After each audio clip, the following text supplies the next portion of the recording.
Zelensky est-il en train de nous créer de gros problèmes? En effet, sur ses réseaux sociaux, il a expliqué avoir tenu hier une réunion importante avec le chef d'état-major de la France, le général Thierry Burkhard, et celui du Royaume-Uni, l'amiral Tony Radakin.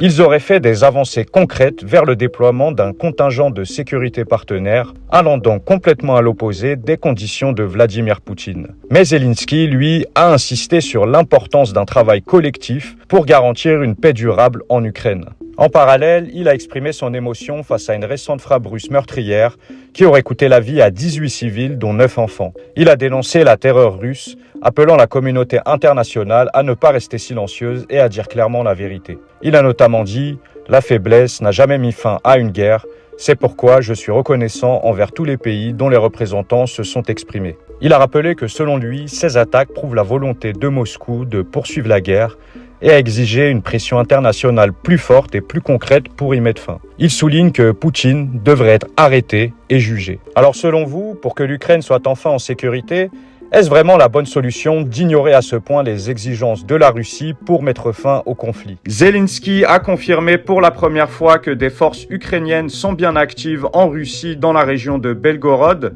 située à la frontière nord-est de l'Ukraine, qui est justement collée à la région russe de Koursk, déjà occupée en partie par l'armée ukrainienne depuis 2024. C'est donc la première fois depuis le début du conflit que Zelensky reconnaît explicitement les opérations ukrainiennes à Belgorod, une région peuplée d'environ 1,5 million d'habitants.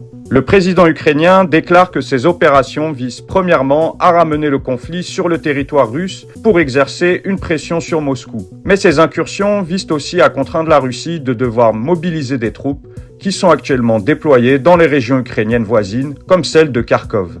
Mais il faut aussi rappeler que l'armée russe a repris beaucoup de son territoire dans la région de Koursk ces dernières semaines. Cette déclaration de Zelensky est donc peut-être une manière de gagner en crédibilité. Donc Moscou parle d'escalade alors que Kiev parle de stratégie défensive.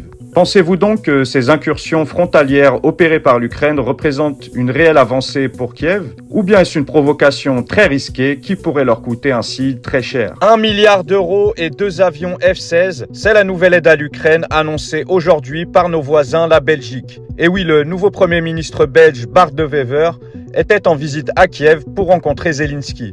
Et il n'est pas venu seul, mais accompagné des représentants de 10 entreprises belges de défense, afin de discuter de la production conjointe d'armes et également d'investissements dans l'industrie manufacturière sur le territoire ukrainien. Zelensky annonce que 3 accords avec des fabricants belges ont été conclus et signés à l'issue de la rencontre. En parallèle, le Premier ministre belge a donc annoncé le versement d'une nouvelle aide supplémentaire de 1 milliard d'euros ainsi que la livraison dans l'année de 2 avions de chasse F-16. Il rappelle également que la Belgique a promis 2 avions de combat F-35 à l'Ukraine, mais il évoque des retards qui vont repousser leur livraison à 2026. À noter que si le soutien financier est largement bien accueilli en Ukraine, l'introduction des F-16 est quand même perçue avec prudence car ces moyens aériens sont débattus quant à leur réelle efficacité sur le terrain depuis le début du conflit. Alors la Belgique est-elle selon vous en train de prendre un bon positionnement?